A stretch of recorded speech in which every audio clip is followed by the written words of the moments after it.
and welcome. Myself, Dhruvika Kanabar from Sri A.K. Doshi Mahila College, Jamnagar, presenting the lecture of Financial Management, Nanakiya Sanchalan, TY BCom Semester 6, Unit 4, Management of Receivables, Lenanu Sanchalan.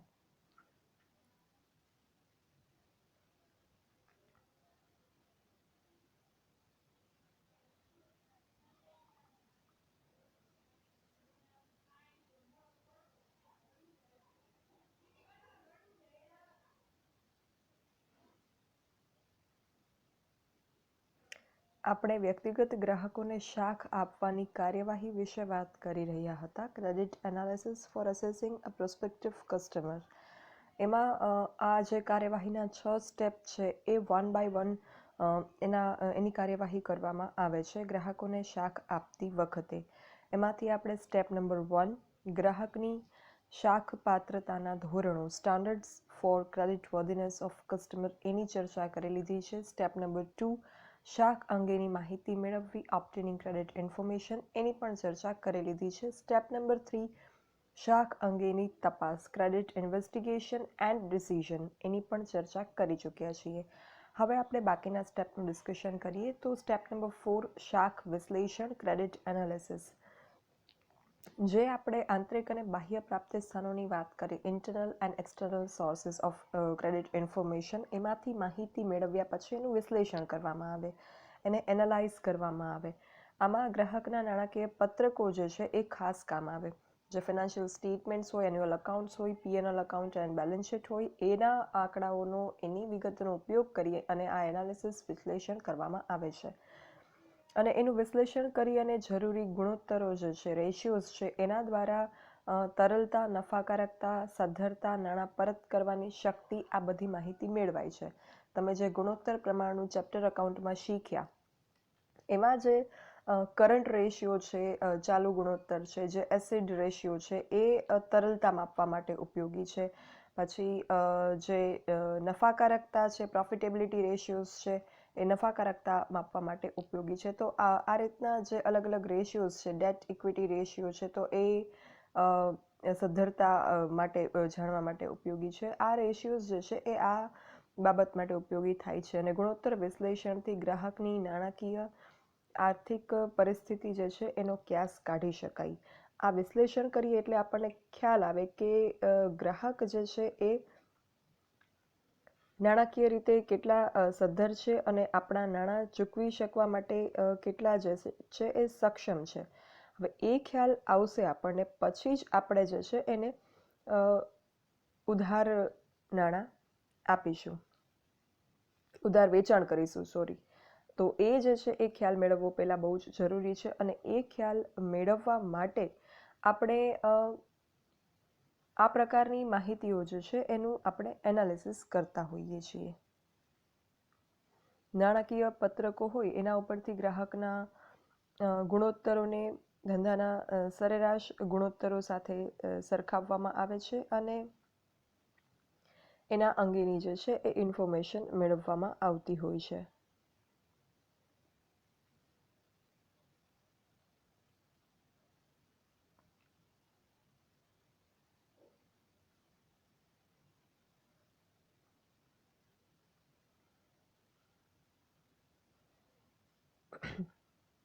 આપણે રેશિયોઝની વાત કરીએ તો અમુક balance sheet રેશિયોઝ છે, પાકા સરવૈયાના ગુણોત્તરો, જેમાં current ratio, liquid ratio, proprietary ratio, capital gearing ratio, આ બધા રેશિયોઝનો સમાવેશ થાય છે. પ્રોફિટ એન્ડ લોસ અકાઉન્ટના રેશિયોઝ છે, નફા નુકસાન ખાતાના રેશિયો, એમાં ગ્રોસ પ્રોફિટ રેશિયો, કાચા નફાનો ગુણોત્તર, operating profit ratio, net profit ratio, ચોખ્ખા નફાનો ગુણોત્તર, આવા બધા રેશિયોઝનો સમાવેશ થાય છે. પછી અમુક કમ્બાઇન્ડ રેશિયોઝ છે જેમાં બંને પ્રકારના નાણાકીય પત્રકોની માહિતીનો ઉપયોગ કરવામાં આવે છે. તો રિટર્ન ઓન કેપિટલ એમ્પ્લોઈડ, રોકાયેલી મૂડીનો ગુણોત્તર, રિટર્ન ઓન શેરહોલ્ડર્સ ફંડ, શેરહોલ્ડરોના પર વળતરનો ગુણોત્તર, અર્નિંગ પર શેર, શેર દીઠ કમાણીનો ગુણોત્તર, ડેટર્સ ટર્નઓવર રેશિયો, દેવાદારોનો ગુણોત્તર, ક્રેડિટર્સ ટર્નઓવર રેશિયો, લેણદારોનો ગુણોત્તર, આ પ્રકારના ગુણોત્તરો જે છે એ આ માટે વપરાતા હોય છે. તો આ ગુણોત્તરને ધંધાના સરેરાશ ગુણોત્તરો સાથે સરખાવી અને સમગ્ર ધંધાની પરિસ્થિતિ જે છે એ યોગ્ય છે કે કેમ એની માહિતી મળી શકે અને ગ્રાહકની નાણાકીય શક્તિનું મૂલ્યાંકન કરવા ઉપરાંત ધંધા અને એના સંચાલનનું વિશ્લેષણ પણ કરવામાં આવે છે. એટલે આગળ ઉપર પણ આ સિચ્યુએશન જે અત્યારે સદ્ધરતા છે એ કન્ટિન્યુ રહેશે કે કેમ એનો ખ્યાલ આવે. તો આ માટે કંપની ગ્રાહકના ધંધાના સંચાલનનું સંચાલકીય ઓડિટ પણ કરાવે છે, મેનેજરિયલ ઓડિટ, જેના પરથી સંચાલનની કોઈ નબળાઈ હોય તો એનો ખ્યાલ આવે. અને આખરે શાખ વિશ્લેષણકાર જે હોય, જે ક્રેડિટ એનાલાઇઝર હોય, એનાલિસ્ટ હોય, ક્રેડિટ એનાલિસ્ટ, એના અભિપ્રાય ઉપરથી ગ્રાહકને શાખ આપવી કે કેમ, અને ઇફ યસ અગર આપવાની નક્કી થાય તો કેટલી રકમની, કેટલી મુદ્દતની આપવી, amount of credit and period of credit, આ બધા નિર્ણયો લેવામાં આવતા હોય છે. એના પછીનો પોઈન્ટ છે શાખની શરતો અને મર્યાદા, credit terms and credit limit.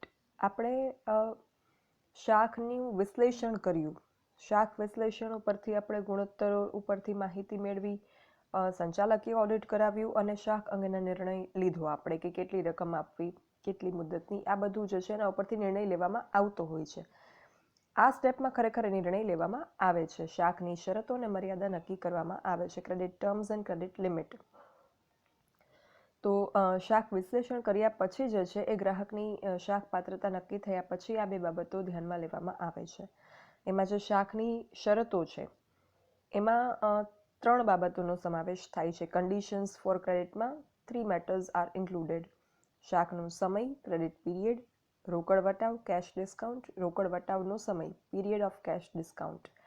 આ 3 પોઈન્ટનો સમાવેશ શાખની શરતોમાં થાય છે અને એના અંગેનો નિર્ણય અહીંયા લેવામાં આવે છે. અને બીજું છે શાખની મુદ્દત, જેમાં કેટલા સમય માટે શાખ પર માલ આપીશું એ નિર્ણય લેવામાં આવે છે. શાખની શરતોની અગર વાત કરીએ તો શાખ સમય, ક્રેડિટ પીરિયડ, શાખ પરના વેચાણની જે ઇન્વોઇસ હોય, ભરતીયું હોય, એની તારીખથી કેટલા સમયમાં ભરતીયમાં દર્શાવેલ રકમ ચૂકવવાની રહેશે એને શાખનો સમય કહેવાય. જે દિવસે આપણે વેચાણ કરીએ એથી લઈ અને કયા દિવસ સુધીમાં આપણે ચૂકવણું કરવાનું, ગ્રાહકે ચૂકવણું કરવાનું રહેશે, એ છે આપણો ક્રેડિટ પીરિયડ, ગ્રાહકનો ક્રેડિટ પીરિયડ. તો આ નક્કી કરેલ સમય મર્યાદામાં ગ્રાહકે પૂરેપૂરી રકમ જે છે એ ચૂકવવાની હોય.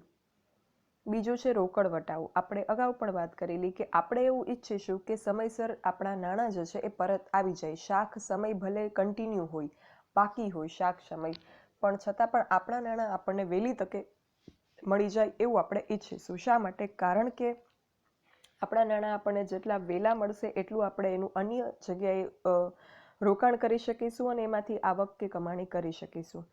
તો આવા સંજોગોમાં આપણે અમુક શાખ સમય પણ આપવો જરૂરી છે ધંધાની શરતોને આધીન રહીને. તો એવા સંજોગોમાં આપણી પાસે એક ઓપ્શન છે રોકડ વટાવનો, કેશ ડિસ્કાઉન્ટનો. ગ્રાહક શાખની મુદ્દત પૂરી થયા પહેલાં ભરતીયા પ્રમાણે રકમ ચૂકવી આપે એ માટે રોકડ વટાવ જે છે એને આપવામાં આવે. તો રોકડ વટાવ આપવો કે નહીં, અને અગર આપવો, ઇફ યસ, તો કેટલા પર્સન્ટેજમાં આપવો એ નિર્ણય અહીંયા લેવામાં આવે છે. એના પછી છે રોકડ વટાવનો સમય, પીરિયડ ઓફ કેશ ડિસ્કાઉન્ટ. નક્કી કરેલ શાખ સમય મર્યાદામાં કેટલા સમય પહેલા ગ્રાહક ચૂકવણી કરે તો એને રોકડ વટાવ આપવો એ નક્કી કરવામાં આવે છે.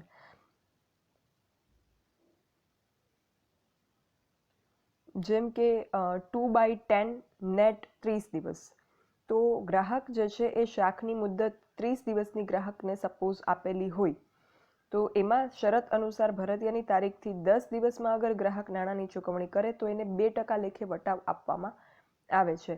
તો એના પછી વટાવ મળે નહીં. એટલે 30 દિવસનો શાખ સમય રાખેલો છે આપણે, ધારો કે, તો 2/10 30 દિવસનો રૂલ રાખીએ એટલે 30 દિવસનો શાખ સમય છે, મેક્સિમમ ટાઈમ 30 દિવસનો ચૂકવણી કરવા માટે. પણ અગર એ 10 દિવસમાં ચૂકવણી કરી દેશે તો એને 2%, 2%નો રોકડ વટાવ આપવામાં આવશે. તો આ કિસ્સામાં કંપનીને 10 દિવસમાં નાણાં મળી ગયા, મતલબ 20 દિવસ વહેલા જે છે એ લેણાની રકમ એને મળી ગઈ. એના માટે એને 2% વટાવ ચૂકવવું પડશે. હવે આ રોકડ વટાવ આપતી વખતે એક બાબત ધ્યાનમાં રાખવી પડે કે રોકડ વટાવ આપણા માટે ખર્ચાળ છે. આપણે 2% એને રોકડ વટાવ આપીએ એટલે આપણને એટલા નાણાં ઓછા મળશે. પણ એની સાથે સાથે રોકડ વટાવ આપવાથી આપણને સમયસર નાણાંની ચૂકવણી મળી જાય છે. તો એવા સંજોગોમાં આપણે કઈ રીતના ડિસિઝન લેવાનું રહે કે whether to offer cash discount or not, રોકડ વટાવ આપવો કે નહીં એનું ડિસિઝન આપણે કઈ રીતના લેવાનું રહે. તો આપણે જે છે એ જોવાનું રહે કે how much benefit we gain by receiving that receivables on time. આપણે એ લેણાને સમયસર મેળવી અને એને ક્યાંક બીજે ઇન્વેસ્ટ કરીને કેટલો ફાયદો મેળવીએ છીએ. શું એ ફાયદો આ 2% વટાવથી વધારે છે? ઇફ યસ, તો આપી શકાય રોકડ વટાવ. પણ એ ફાયદો 2% વટાવથી ઓછો છે તો આપણા માટે 2% વટાવ આપવું ખર્ચાળ ગણાય. એટલે એવા સંજોગોમાં આપણે જે છે એ શું કરીશું? એવા સંજોગોમાં આપણે રોકડ વટાવ આપવાનું નહીં કરીએ. તો આ રીતના રોકડ વટાવનો સમય પણ નક્કી કરવામાં આવે છે. એના પછી શાખની શરત અને મર્યાદામાં સેકન્ડ મેઇન પોઈન્ટ છે શાખની મુદ્દત, ક્રેડિટ પીરિયડ. ગ્રાહકના ધંધાનો જે પ્રકાર હોય એ મુદત પ્રણાલીગત રીતે આપવામાં આવતી હોય ને એને લક્ષ્યમાં રાખીને શાખની મુદત નક્કી કરવામાં આવે. અને જો ખાસ સંજોગોમાં કોઈ ખાસ ગ્રાહક માટે શાખની મુદતમાં વધારો કરવામાં આવે તો એટલા નાણાં વધુ સમય માટે આપણા લેણામાં રોકાઈ રહે અને એના ઉપર આપણને પછી નુકસાન થાય. આપણા નાણાં જ્યારે લેણામાં રોકાઈ રહે ત્યારે શું નુકસાન થાય? આપણે અગાઉ પણ ચર્ચા કરેલી છે કે એક તો આપણો વૈકલ્પિક પડતર કે ખર્ચ વધશે, ઓપોર્ચ્યુનિટી કોસ્ટ વધશે. આપણા નાણાં એ લેણામાં રોકાઈ રહ્યા એના બદલે અગર આપણને મળી ગયા હોત તો આપણે એનું ક્યાંક બીજે રોકાણ કરી શક્યા હોત ને એમાંથી આપણે વ્યાજની આવક કમાઈ શક્યા હોત. પણ આપણા નાણાં વધુ સમય માટે રોકાઈ રહ્યા એના માટે થઈને આપણે વૈકલ્પિક ખર્ચ ભોગવવો પડે છે. બીજે રોકાણ આપણે કરી શકતા નથી, ન તો એના ઉપર વ્યાજ કમાઈ શકીએ છીએ. એ સિવાય જે વહીવટી ખર્ચ છે, વસૂલાત ખર્ચ છે, એ પણ આપણે અહીંયા વધારે ભોગવવો પડે છે. આ ખર્ચાઓ કયા પ્રકારના હોય એની આપણે અગાઉ વાત કરી ચૂક્યા છીએ. એ સિવાય ઘરખાધનું નુકસાન પણ વધે છે, લેણાની પડતર પણ વધે છે અને એની સામે આપણે વધારે શાખ મુદત આપીએ તો સામે આપણે ફાયદો શું છે એ પણ ધ્યાનમાં લેવું જોઈએ. આ બધા નુકસાનની તો વાત કરી કે વૈકલ્પિક ખર્ચ, વહીવટી ખર્ચ, વસૂલાત ખર્ચ, ઘરખાધનું નુકસાન બધું વધે છે, પણ એની સામે આપણને વેચાણ કેટલું વધશે વધુ શાખ મુદત આપવામાં એ પણ લક્ષ્યમાં લેવું જોઈએ. જો આવો વધારાનો ખર્ચ અને વધારાના નફાનો તુલનાત્મક અભ્યાસ આપણે કરીએ તો ખર્ચ કરતાં અગર નફાનો આંકડો વધે દેન ઓનલી આપણે ક્રેડિટ પીરિયડ જે છે એક્સટેન્ડ કરી શકાય, વધારી શકાય. If the amount of profit outbounds the amount of expenditure we have to incur by providing more credit period, long credit period, then only we can extend the credit period. Otherwise, we should not extend. If the amount of expenditure incurred on receivables extended time period, then if the profit is low and expenditure is high, then we cannot extend the credit period because એ આપણા માટે નુકસાનકારક સાબિત થાય. જે ગ્રાહકો નિયમિત રીતે માલની ખરીદી કરતા હોય એમના માટે પ્રત્યેક ખરીદી વખતે શાખની રકમ નક્કી કરવાના બદલે સતત શાખ મર્યાદા, ક્રેડિટ લિમિટ જે છે નક્કી કરવામાં આવે અને એક વખત આ નક્કી કર્યા પછી એનું પુનઃમૂલ્યાંકન કરીને એમાં વધારો ઘટાડો કરી શકાય છે. તો આ રીતના શાખની શરતો અને મર્યાદા જે છે એ નક્કી કરવામાં આવે છે.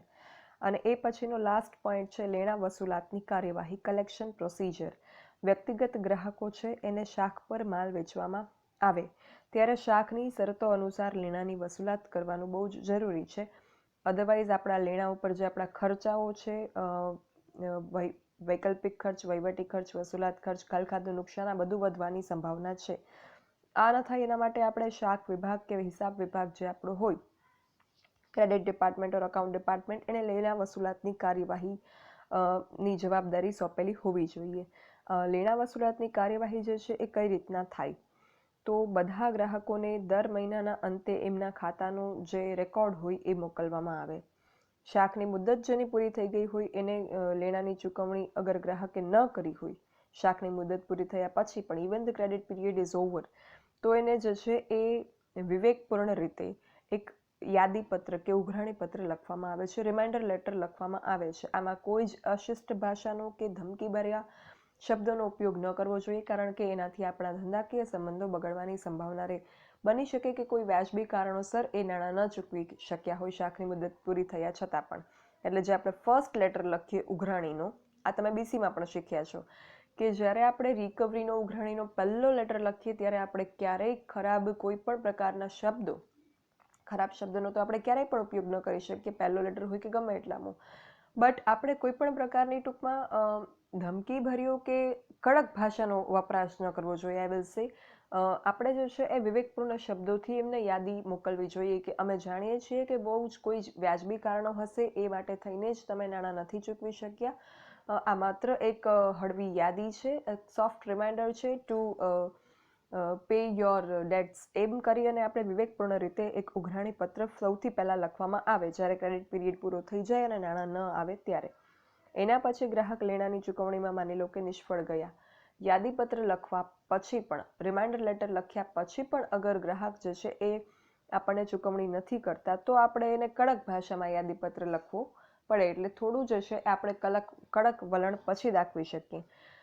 પછી પણ માની લો કે કોઈ ગ્રાહક જે છે એને લેણાની ચૂકવણી ન કરી તો પછી આપણે ફોન દ્વારા અંગત વાતચીત કરીને, લાઈવ ડિસ્કશન કરીને ઉઘરાણી માટે પ્રયત્ન કરી શકીએ અથવા તો કોઈ વ્યક્તિને મોકલી શકીએ એમની પેઢીએ અને ઉઘરાણી માટેનું ચર્ચા કરી શકીએ. અને માની લો કે still there is no any result, તો હજી પણ આપણા નાણાં પાછા નથી આવ્યા, તો આપણે એને કડક ભાષામાં એક આખરી નોટિસ મોકલાવી શકીએ કે this is the last warning, અગર તમે હવે નાણાં નહીં ચૂકવો તો અમે કાનૂની કાર્યવાહી કરશું.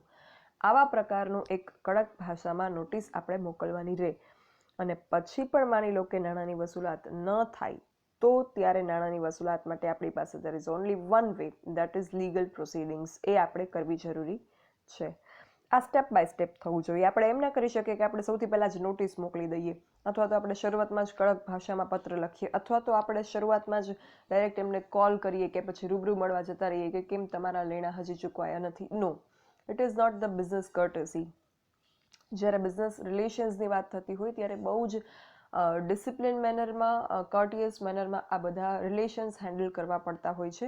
એવા સંજોગોમાં જે એક સિક્વન્સ છે મેન્ટેન થવી બહુ જરૂરી છે. સૌથી પહેલાં વિવેકી ભાષામાં ઉઘરાણી પત્ર, એક સોફ્ટ રિમાઇન્ડર લેટર, પછી એક કડક ભાષામાં યાદીપત્ર, થોડું સ્ટ્રિક્ટ રિમાઇન્ડર લેટર, પછી આપણે live discussion on call or in person, અંગત વાતચીત ફોન પર કે પછી કોઈ વ્યક્તિને મોકલીને, પછી આપણે final notice and then legal proceedings, કડક કાનૂની કાર્યવાહી.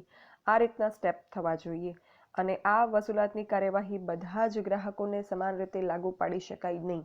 ઘણી વખત આપણા કોઈ લોયલ કસ્ટમર હોય, એ કોઈ અંગત મુશ્કેલી હોય, એના કારણે નાણાં ન ભરી શક્યા હોય તો આપણે એને જે છે એ એના માટે આવા કડક પ્રોસિજર ન કરવી જોઈએ. આપણે એ વસ્તુને જાણવાનો અને સમજવાનો પ્રયત્ન કરવો જોઈએ અને એમને કોઓપરેટ કરવું જોઈએ. કારણ કે અગર વર્ષોથી આપણા લોયલ કસ્ટમર છે, વફાદાર ગ્રાહક છે, સમયસર નાણાં ચૂકવે છે અને ક્યારેક એ વસ્તુની ચૂક થઈ ગઈ તો એ વસ્તુ અલગ છે. આપણે કેમ ક્લાસમાં કોઈ સ્ટુડન્ટ્સ હોય, હંમેશા ઇરેગ્યુલર હોય આવવામાં, કોલેજ અટેન્ડ કરવામાં, લેક્ચર્સ અટેન્ડ કરવામાં, પછી ઓનલાઈન હોય કે ઓફલાઈન, તો ઓલવેઝ ઇરેગ્યુલર હશે એના વર્કમાં જે કંઈ હોય, એને કોઈ ક્વેશ્ચન પૂછવામાં આવે ન આવડે તો એ ઇરેગ્યુલરિટી એની હંમેશાની હશે તો એને આપણે એ રીતના થોડું કડક વલણ દાખવીને ટ્રીટ કરશું.